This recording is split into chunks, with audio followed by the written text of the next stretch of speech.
Bulgaria's Victoria Dimitrova was the winner of this event in Seville a year ago, but in lane 6. She was 5th last year in this particular final. And away we go.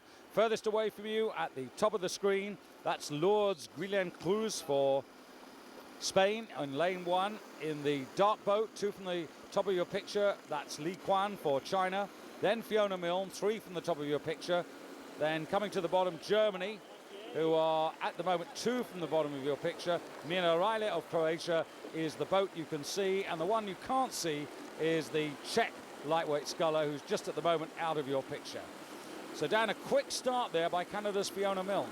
Well, yeah, she's got a lot to prove. She's been dropped from the double scull, and it's a double scull event that is the Olympic event that they'll be racing for in Athens. She was in it last year, came 8th, and she's been dropped out of it. Likewise with Radzel, she's been dropped out of the double scull, even though they came 2nd last year. So these two really very, very keen to get back into that very competitive event. And that's why this lightweight single scull event is so competitive, because there is only one lightweight event at the Olympics, and that is the double. So usually you've got 3 or 4 very top-class scullers vying for places in the double scull event for their various countries. What always makes this so fascinating for me, Dan, is how equal these lightweight races are. None of these women can weigh more than 59 kilos, so for me that makes it even more astonishing, the sort of start that we see from Fiona Milne there. Yeah, she's a very good aggressive sculler, and she's got a lot of experience as well. Yeah, 31 years of age, from Niagara-on-the-Lake, a physiotherapist by profession, and looking to regain the title that Canada last won 10 years ago in Račice in the Czech Republic on a very different day. It was pouring with rain, if I remember right. So Fiona Milne with almost a length there over Janet Redunzel. Then Guillen-Cruz of Spain in 3rd place. But the others all pretty close and still very much in this race. She went out pretty hard and fast, Fiona Milne. She's got a good 3/4 of a length there on Germany. Beginning to push back Germany, and she's beginning to put a lot of pressure now on the Canadian sculler. Well, Janet Redunzel, who was the partner of Claudia Blasberg, who has retained her place in the German lightweight double sculls, as you said, Dan, she's got something to prove. She needs to really convince the German selectors that she's to be maintained in their minds. Well, certainly. I don't think there's any doubt about that, and it may well be that she's been put into the single to try and raise her game a little bit, to put more pressure. Very competitive lightweight rowing in Germany. A lot of pressure on very few places, and she will know that she's got a lot of work to do to get back into that double. Likewise with Fiona Milne, who's a nice sculler. She sits nice and low, picks it up very, very effectively at the front end of the stroke. Good conditions here, so very, very much ideal for this. For racing in this lightweight sculling event. Yeah, her partner from last year, Shona McLaren, she's still in the lightweight double scull, which of course is on tomorrow's finals program. But about a length still for Fiona Milne. And here's the Spanish woman, relatively inexperienced, just 23 years of age. Came out of the quad, Dan, last year, where she finished 4th in the lightweight women's quad, so that wasn't a bad effort. Well, she's replaced last year's sculler, Rivero, who got the bronze medal. Rivero's gone into the double scull, and they were knocked out in the semi-final.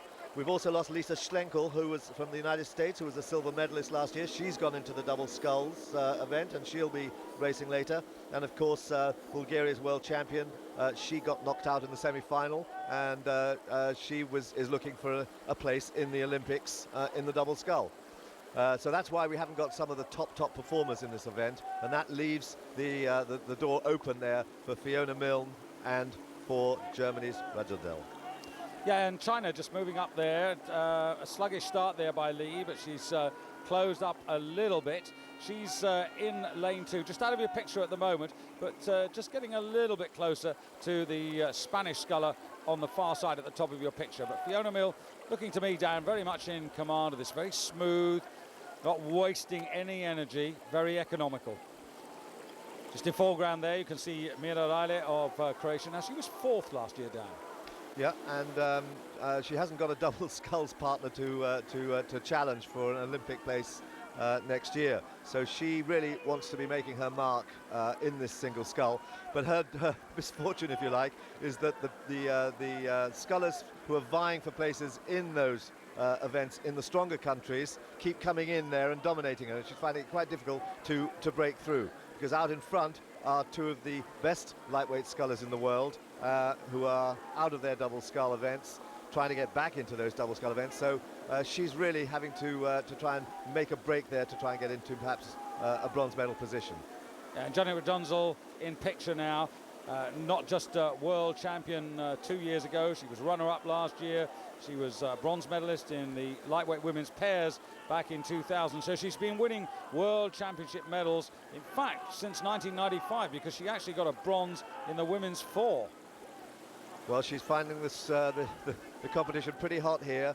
Fiona Milner's laid down pretty tough challenge, and she's out in front.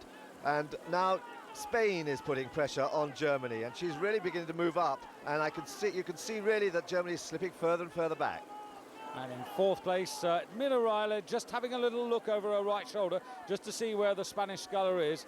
And at the back now, it's China and Daniela Nakazilova of the Czech Republic, and they've got an awful lot to do to get back into a medal position. But Fiona Milne, for me, Canada and Fiona Milne well away, and we could be heading here, Dan, for a third North American success in a row. Yes, look there, she's really digging in now, and that's some very, very good sculling there. She's enjoying this because she can see she's moving right away from her best challenger, who is beginning to suffer badly there as Spain puts her under attack. But Fiona Milne stretching out and enjoying this last 500 meters. But look at the position now of Mina Riley of Croatia, Dan. She's beginning to move on the other two. The other two, both the Spanish sculler, Gillian Cruz, and also Redunzel, seemingly have nothing much more to give. And I think Mina Riley has just realised that, Dan. And although she's out of the picture, she is closing rapidly now on those two as we're deep into this final quarter. Yeah, we can't see her, but we know that she's putting pressure there. There's her bow now. It's just moving in there, but she's got an awful lot to do. A length now to catch up on Germany, who is fighting off. But you can see there the way that she's throwing her back on there. You can see that she's actually beginning to suffer. And look at Croatia go. She is mounting a fantastic attack. She's up to 40 strokes a minute, and she is pulling back with every stroke. Well, this is the medal she's been looking for. She's in bronze. She's going for silver.